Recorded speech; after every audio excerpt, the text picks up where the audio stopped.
Assalamualaikum warahmatullahi wabarakatuh. Kami dari kelompok 2 Latsar CPNS golongan 3 angkatan 1 akan menyampaikan pandangan kami terhadap upaya membangun budaya core value ASN berakhlak dengan mengidentifikasikan potensi hambatan dan cara mengatasinya. Sebagai seorang ASN, upaya untuk dapat menerapkan core value ASN berakhlak yaitu dengan menanamkan motivasi tinggi penuh kesadaran untuk mengabdi kepada negara. Akan tetapi, pasti ada faktor penghambat dalam membangun budaya ASN berakhlak, yaitu dari segi mindset yang masih belum tertanam bahwa ASN adalah pelayan publik. Sesuai tupoksi saya sebagai seorang pendidik, upaya membangun budaya core value ASN berakhlak dan mengatasi hambatannya diantaranya dengan senantiasa memberikan bimbingan menyesuaikan karakter masing-masing peserta didik, menyusun kelengkapan administrasi pembelajaran dan laporan hasil belajar peserta didik sebagai tanggung jawab kepada lembaga maupun masyarakat. Dalam hal ini wali murid menjadi wujud bentuk akuntabilitas.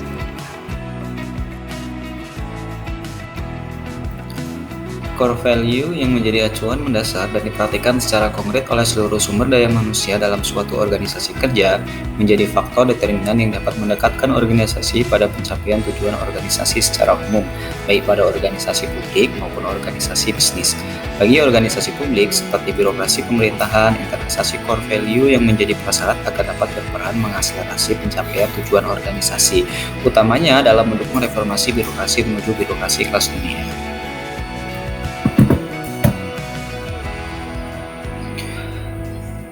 Hambatan yang paling terbesar adalah penguasaan teknologi informasi dan telekomunikasi, karena banyaknya masyarakat Indonesia dan ASN sendiri masih gagap akan teknologi informasi. Untuk mengatasi permasalahan tersebut, pemerintah berupaya keras membuat program dan pelatihan tentang TIK, guna mendorong masyarakat dan khususnya ASN mampu mengembangkan teknologi guna mengejar ketertinggalannya. Sebagai seorang ASN, kita harus berupaya membangun budaya core values ASN berakhlak. Dalam menjalankan tugas ASN, kita harus menanamkan sikap bekerja tulus melayani masyarakat dan tanpa pamrih. Akan tetapi, banyak kendala yang terjadi dalam menerapkan budaya ASN berakhlak. Contohnya adalah tidak berorientasi pada pelayanan publik.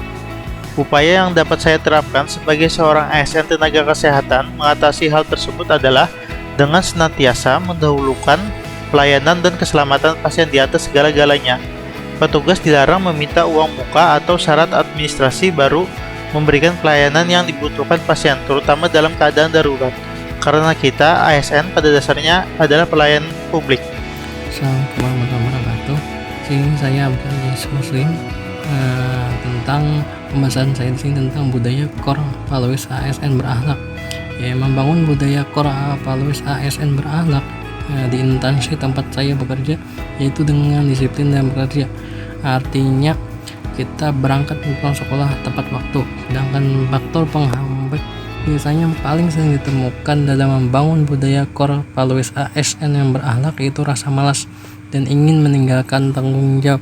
Cara mengatasinya cukup mudah kalau menurut saya, itu dengan melawan rasa malas tersebut, dengan mengingat kita sekarang ada seorang ASN yang mana tanggung jawab kita sudah berbeda dan ketika masih menjadi tenaga honor atau sebelum menjadi.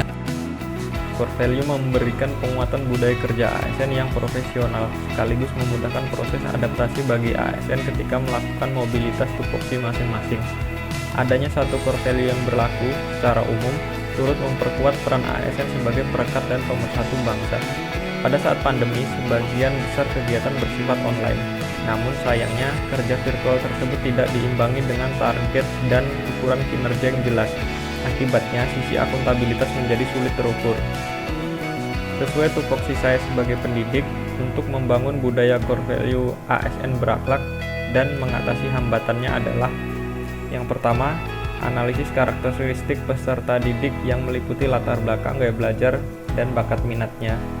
Kedua, membuat perencanaan, pelaksanaan, dan evaluasi pembelajaran serta analisis untuk perbaikan. Yang ketiga, kolaborasi dengan lingkungan sekitar untuk menyajikan pembelajaran yang efektif.